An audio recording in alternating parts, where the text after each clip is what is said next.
नमस्कार दोस्तों, मैं विकास कुमार बर्नवाल आप सभी का बर्नवाल ट्यूटोरियल्स नए वीडियो में एक बार फिर से स्वागत करता हूं और आशा करता हूं कि आप सभी अच्छे होंगे। अपनी परीक्षा की तैयारी मेहनत के साथ सही दिशा में लगन के साथ कर रहे होंगे, क्योंकि अब समय जो है आने वाला है एग्ज़ाम का दौर। और लगातार मैं देख रहा हूं कि जो पीएससी के एग्ज़ाम हुए हैं झारखंड में, उसके बाद देखा जाए तो एसएससी जीडी का एग्ज़ाम हो रहा है। जल्द ही रेलवे की ग्रुप डी एनटीपीसी की एग्ज़ाम होने वाली है। तो कहीं ना कहीं जो है एग्ज़ाम का दौर या एग्ज़ाम का त्यौहार शुरू होने वाला है, चाहे वो राज्य सरकार की बात की जाए या भारत सरकार की। तो ये बहुत बड़ी अच्छी बात है स्टूडेंट्स के लिए। जो 2 साल से लगातार पेंडिंग पड़ा हुआ था वो अब धीरे धीरे पूरा होने वाला है। जल्द ही जो है लोगों को एक नई नौकरियों का सौगात मिलने जा रहा है। तो चलिए इसी के साथ आज की क्लास की शुरुआत करते हैं। तो फटाफट चैनल को सब्सक्राइब कर दिए, लाइक कर दिए, शेयर कर दिए। यदि नए हो तो बेल आइकन प्रेस कर दिए ताकि ऑल का नोटिफिकेशन मिल सके। तो चलिए सबसे पहले आज का एक इम्पोर्टेंट करंट अफेयर सेशन की शुरुआत करते हैं। तो बता दूं कि जम्मू कश्मीर में अनुच्छेद 370 हटने के बाद जो है लगभग 96 नागरिक और 366 नागरिक आतंकी मारे गए हैं। और बात की जाए तो इजरायल ने गाजा में हमले से निपटने के लिए जो है 65 किलोमीटर लंबी लोहे की दीवार बनाई है। चलिए आज का न्यूज़ की और बात की जाए। सबसे इम्पोर्टेंट न्यूज़ है national horticulture research and development foundation के अनुसार चीन के बाद दुनिया का दूसरा सबसे बड़ा टमाटर उत्पादक देश भारत है। यहाँ लगभग 8 लाख के आसपास हेक्टेयर क्षेत्र में जो है लगभग 25 टन प्रति हेक्टेयर की औसत उपज के साथ करीब 2 करोड़ टन टमाटर का उत्पादन होता है। दुनिया में टमाटर की 25,000 वैरायटी उगाई जाती हैं। करीब इसमें भारत में 7,000 के टमाटर उगते हैं। वैसे खेती अनुमान करीब 50 वैरायटी की ही टमाटर की होती है। टमाटर के दामों में बढ़ोतरी केवल कुछ ही दिनों में नहीं बल्कि पिछले 2 माह से जो है बढ़ रहा है। लोकल सर्कल्स द्वारा हाल ही में किए गए सर्वे के अनुसार पिछले 2 महीने में टमाटर के दामों में 25% का इजाफा हुआ है। इन दिनों जो है देश में टमाटर के दाम जो है आसमान में है। महाराष्ट्र की बात की जाए और भी ऐसे राज्य हैं जहाँ पे एक टमाटर के जो है दाम करीब करीब 15 से 18 रुपये की बात की जा रही है। तो कहीं ना कहीं एक समय होता था जब किसान जो है अपने टमाटर सड़कों पर फेंक देते थे, जब उनको वाजिब मूल्य नहीं मिल पाती थी, 3 रुपये 2 रुपये बेचने को मजबूर होते थे। लेकिन एक समय आज देखो तो इतनी महंगी टमाटर बिक रही है। तो ये बहुत बड़ा कारण भी हो सकता है इसमें, चाहे वो आप देखोगे तूफान की या प्राकृतिक आपदा की, या और भी ऐसे कारण हो सकते हैं, या डिमांड ज़्यादा बढ़ने की, जिसके कारण से जो है लगातार ये बढ़ रही है। लेकिन मैं बता दूं कि आने वाले समय में जो है 1 से 1.5 महीना के अंदर जो है टमाटर के भाव में जो है गिरावट देखने को मिलेंगे। तो ये आप देख सकते हो कि सबसे ज़्यादा बारिश से जो टमाटर की फसलें बर्बाद हुई है महाराष्ट्र में, आंध्र प्रदेश में, कर्नाटक में। प्रमुख टमाटर के जो है भाव हैं तो मुंबई में आप देख सकते हो 50 से 80 रुपये, दिल्ली में 70 से 90 रुपये, जयपुर में 60 से 80, रायपुर में 50 से 80, भोपाल में 150 से 70 रुपये हैं। तो ये कुछ आंकड़े भी हैं जो मैंने आपको दिखाने की कोशिश की है। और national horticulture research and development के बाद जो रिपोर्ट आई है उसको मैंने बताया। नेक्स्ट न्यूज़ की बात की जाए तो 1 लाख करोड़ रुपये से अधिक की सहायता अंतर्राष्ट्रीय मुद्रा कोष ने जो है 2021 में दुनिया के 53 गरीब देशों को कोरोना वायरस से लड़ने के लिए दी है।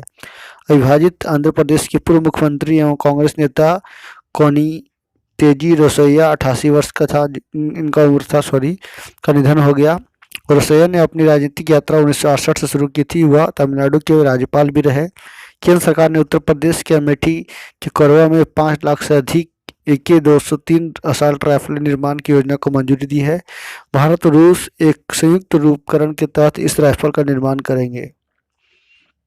एक बहुत बड़ी न्यूज़ निकल कर सामने आई है जो मैंने आपको बताया। और आगे मैं आपको बताऊंगा कि किस तरह से भारतीय को जो न्यूयॉर्क में उनको आज़ादी मिली वोटिंग का। तो चलिए बता दूं अंजी बॉबी जॉर्ज को वर्ल्ड एथलेटिक्स द्वारा वुमन ऑफ द ईयर चुना गया है। दुनिया की सबसे बुजुर्ग अंतर्राष्ट्रीय क्रिकेटर एलिन एस का निधन हो गया। वह 110 साल की थी। इंग्लैंड और वेल्स क्रिकेट बोर्ड ने बताया कि एलिन ने 1937 में नॉर्थम्प्टन में ऑस्ट्रेलिया के खिलाफ टेस्ट क्रिकेट में डेब्यू किया था। वह तेज गेंदबाज थी। उन्होंने 1949 में क्रिकेट छोड़ा था। नेक्स्ट न्यूज़ की बात की जाए तो म्यांमार की एक विशेष अदालत ने अपदस्थ नेता और नोबेल पुरस्कार विजेता आंग सान सू को असंतोष भड़काने और प्राकृतिक आपदा कानून के तहत कोविड-19 के नियमों को उल्लंघन के दोषी पाए जाने पर 4 साल का कारावास सजा सुनाई है। राष्ट्रपति विन मिंट को भी जो है इन्हीं आरोपों में समान सजा सुनाई गई है। तो ये काफ़ी बड़ा न्यूज़ बन कर आ सकता है कि एक नोबेल विजेता को जो है इस तरह का सजा मिलने जा रहा है। तो आखिर क्या होगा आने वाला समय बताएगा। तो चलिए नेक्स्ट न्यूज़ की ओर बात की जाए। तो द्वितीय विश्व युद्ध के तीनों सेनाओं में शौर्य दिखाने वाले पूर्व कर्नल पृथ्वीपाल सिंह का निधन हो गया। पृथ्वीपाल सिंह ने देश की स्वतंत्रता से पहले 1942 में रॉयल इंडिया एयरफोर्स को बतौर पायलट ज्वाइन किया था।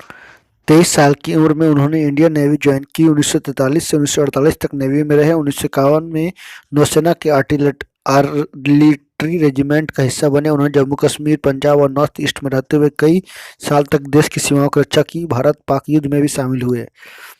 तो आप देख सकते हो कि पृथ्वीपाल सिंह का जो है निधन हो गया। वो बहुत बड़े स्वतंत्रता सेनानी बोल सकते हो, या देश के जो है वाहक हैं, जिन्होंने देश का प्रतिनिधित्व किया। एक राष्ट्रभक्ति उनमें थी देश की सेवा करने में, चाहे वो बॉर्डर की बात की जाए या देश के अंदर। चलिए नेक्स्ट न्यूज़ की ओर कुछ करते हैं। भारत और रूस के सैनिकों को मजबूती के नए दौर में ले जाने और दोनों देशों के रक्षा मंत्रियों ने प्रतिबद्धता जताई है। साथ ही इसे हकीकत में तब्दील करते हुए पहली 2+2 वार्ता से पहले सैन्य और रक्षा क्षेत्र में बड़े 4 जो है समझौते पर हस्ताक्षर भी किए हैं। इनमें अमेठी के कोरबा में भारत और रूस की संयुक्त साझेदारी में 6 लाख से अधिक AK 203 राइफल बनाने का समझौता हुआ है। तो ये 4 समझौते आप देख सकते हो। राजनाथ सिंह ने चीन की आक्रामकता और असाधारण सैन्यीकरण का उल्लेख करते हुए कहा है। चलिए बता दूं कि सैन्य तकनीक सहयोग को 2021 में बढ़ाकर 2031 तक करना है। सैन्य और सैन्य तकनीक सहयोग पर भारत और रूस अंतर सरकारी आयोग IGC MTC से जुड़े प्रोटोकॉल पर हस्ताक्षर किए हैं।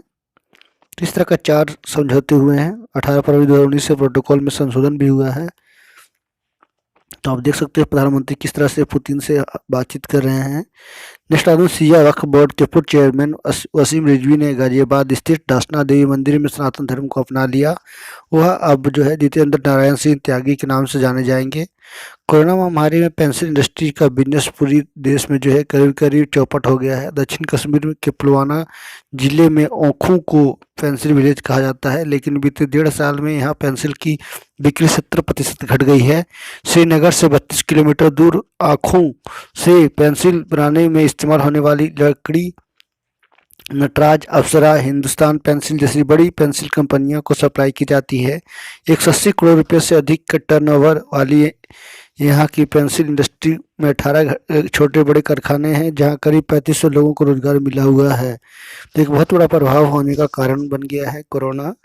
लेकिन अब धीरे धीरे सुधार हो रहे हैं, देश में स्कूल खुल रहे हैं। तो कहीं ना कहीं ये आप देख सकते हो PM भी कर चुके हैं तारीफ। तो पिछले साल रेडियो कार्यक्रम मन की बात में प्रधानमंत्री नरेंद्र मोदी ने कहा था कि पुलवामा जिला इस बात का उदाहरण है कि आयात पर देश की निर्भरता कैसे कम की जा सकती है।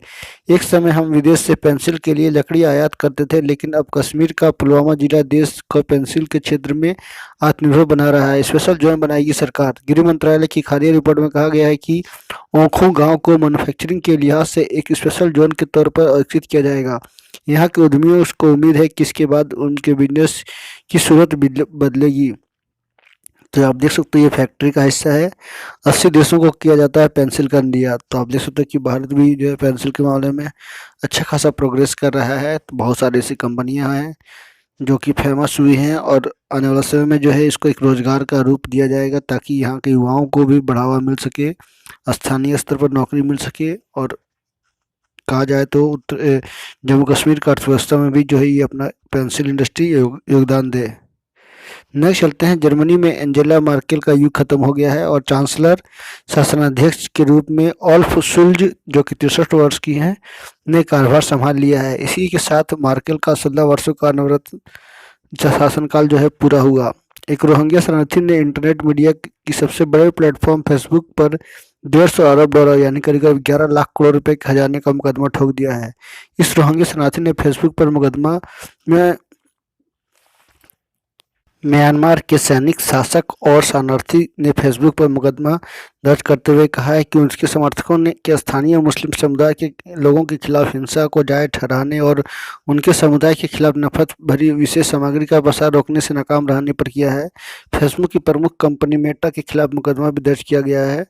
नेक्स्ट न्यूज़ की बात की जाए तो के बिरला फाउंडेशन ने हिंदी के प्रसिद्ध लेखक असगर वजाहत को प्रतिष्ठित व्यास सम्मान प्रदान करने की घोषणा की। तो महाबली उनके लिए जो है उनको ये सम्मान दिया गया है, व्यास सम्मान। नेक्स्ट चलते हैं, भारत सरकार 2030 तक जो है साल 2030 तक अंतरिक्ष में स्टेशन बनाएगी। केंद्रीय राज्य मंत्री जितेंद्र सिंह के अनुसार भारत 2023 तक गगनयान भेजने की योजना पर काम कर रहा है। आखिरी सवाल की बात की जाए तो अमेरिका के प्रमुख राज्य न्यूयॉर्क में अब 2,11,000 से ज़्यादा भारतीयों को वोटिंग का अधिकार मिलने जा रहा है। यानी उनको जो है राष्ट्रपति या गवर्नर का वोट तो नहीं दे पाएंगे, लेकिन मेयर जरूर चुनेंगे वो वहाँ पे। इसे राष्ट्रपति जो बाइडेन की डेमोक्रेट सरकार का सबसे बड़ा वोटिंग रिफॉर्म माना जा रहा है। न्यूयॉर्क में कुल मिलाकर लगभग 10 लाख से अधिक लोगों को वोटिंग का हक मिलने जा रहा है। इनमें नॉन सिटीजन और ग्रीन कार्ड होल्डर भी शामिल हैं। न्यूयॉर्क अमेरिका का सबसे अधिक आबादी वाला शहर है। इसमें लगभग 88 लाख लोग जो है रहते हैं।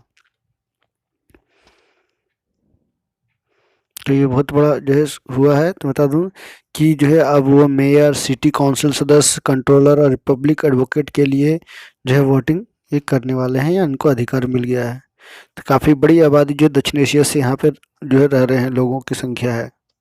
नेक्स्ट चलते हैं, रिपोर्ट्स विदाउट बॉर्डर्स यानी RWB ने 2021 वर्ल्ड प्रेस फ्रीडम इंडेक्स में चीन को 180 देशों में 177वां स्थान दिया है, जो उत्तर कोरिया में से सिर्फ 2 स्थानों पर है, ऊपर है मतलब नीचे सॉरी। अंतर्राष्ट्रीय गैर लाभकारी संगठन रिपोर्ट्स विदाउट बॉर्डर्स ने अपनी एक रिपोर्ट में चीन को सबसे ज़्यादा पत्रकारों को कैद रखने वाला देश बताया है। रिपोर्ट्स में कहा गया कि कम से कम 127 पत्रकारों को चीन ने हिरासत में ले रखा है।